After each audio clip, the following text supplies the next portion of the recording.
ये कामयाबी है हक की झूठ के ऊपर। ये कामयाबी है उन तमाम नौजवानों की जद्दोजहद और उनकी कुर्बानी, और मैं उनको मुबारकबाद भी देता हूँ। और आज का जो तब्दीली पैदा हुई है वो इस बात की तरफ इशारा देता है कि मोदी सरकार अगर ये समझ रही है कि वो जो चाहे कर सकती है, चाहे बुलडोज़र से घर तोड़ सकती है या फिर किसी को दबा सकती है, तो इस आंदोलन ने इस बात का उनको खुला पैगाम दे दिया है कि अब तानाशाही नहीं चलेगी। लोकशाही अगर चलाना है तो संविधान के दायरे में जिसको बाबा साहब अम्बेडकर ने बनाया उसके तहत चलाना पड़ेगा।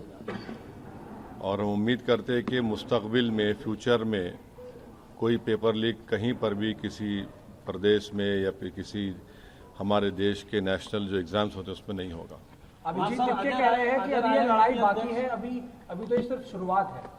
क्या कहा आपने? अभिजीत दिपके कह रहे हैं कि अभी तो ये लड़ाई और भी बाकी है, अभी ये शुरुआत हुई है। प्रोटेस्ट भी सर पहला विकेट गिरा है, प्रोटेस्ट खत्म। हाँ, तो लड़ाई लड़ने का इख्तियार भारत के संविधान ने सबको दिया है, और अभी मोदी सरकार के अभी 2 ही साल तो मुकम्मल हुए हैं, तो जाहिर है सबको मिलकर जद्दोजहद करना पड़ेगा।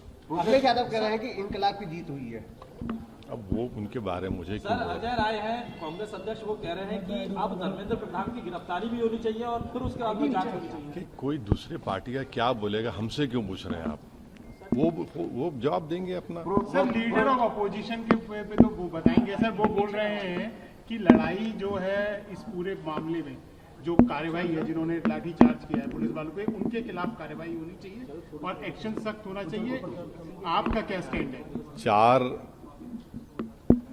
लोगों को पेलेट गन से गोली मारी गई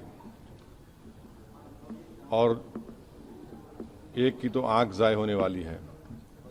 इस पर एक्शन होना ज़रूरी है कि कैसे पेलेट गन इस्तेमाल किया गया, और जिन लड़के लड़कियों का लाठियों से सर फोड़ा गया है वो वीडियो विजुअल्स तो सारी दुनिया ने देखे हैं, और वो मसला दिल्ली हाई कोर्ट में भी गया है, अब शायद सुप्रीम कोर्ट भी उसमें सुनवाई होगी।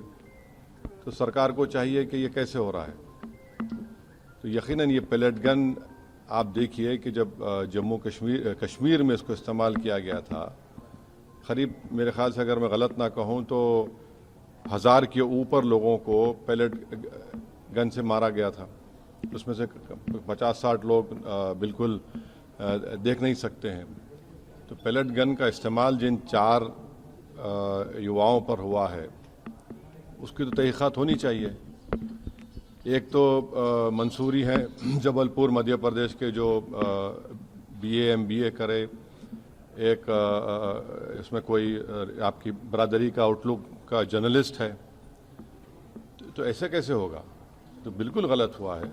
और जिन लड़कियों को आपने उनसे बदसलूकी की, बल्कि वो तो सेक्सुअल असॉल्ट भी हुआ उनके ऊपर, वो भी कैमरा वीडियोस में कैद है, तो इस पर यकीनन एक्शन होना चाहिए। 36 दिन बाद इस्तीफा आया है, इतने कियोस के बाद, तो आपको लगता है कि सरकार ने देरी की है इसमें?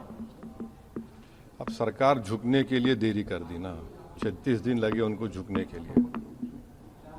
शिक्षा व्यवस्था में कुछ सुधार अब होना है सर, इसमें किस तरह की? उत्तर प्रदेश में कितने पेपर का लीक हुआ बताइए? कितने पेपर्स का लीक हुआ है? तो हम उम्मीद करते हैं कि ये देखिए, सरकार कह रही है कि 2024 में कानून बनाया पेपर लीक के खिलाफ, उसमें 10 साल और 1 करोड़ का फाइन लगाया। अब आप कह रहे हैं कि 10 करोड़ का फाइन होगा।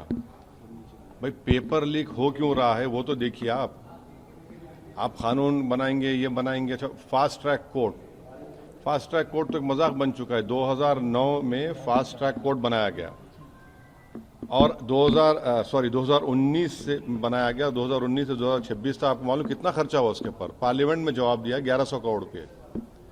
और अभी भी पूरे देश में 2,65,000 केसेस फास्ट ट्रैक कोर्ट में चल रहे हैं। अभी बैकलॉग है। उत्तर प्रदेश में 71% बैकलॉग है। तो ये सरकार के बोलने में और करने में बहुत फर्क है।